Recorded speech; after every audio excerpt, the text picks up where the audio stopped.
Taon-taon, inaabangan kong Pasko. Dahil sa mga regalo. Yung kasabihang it's better to give than to receive. Nako, kunyari lang yan.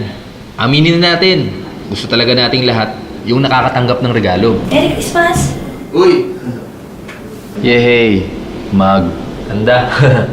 Mag na naman. Ano bang theme ng Pasko ngayon? Something muggy? Picture frame, nice. Pang-apat na to ah. Eto, exciting. Brief, maliit pa. Wow! Brief. Oy, Jojo! Oh. Papi, especially for you! Toblerone!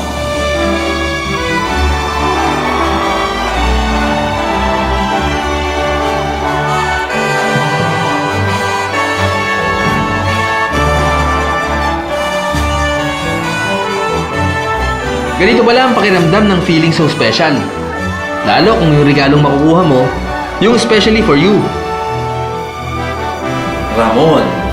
Magawa ko din nga to sa mga friends and loved ones ko. Toblerone, pero Ramon.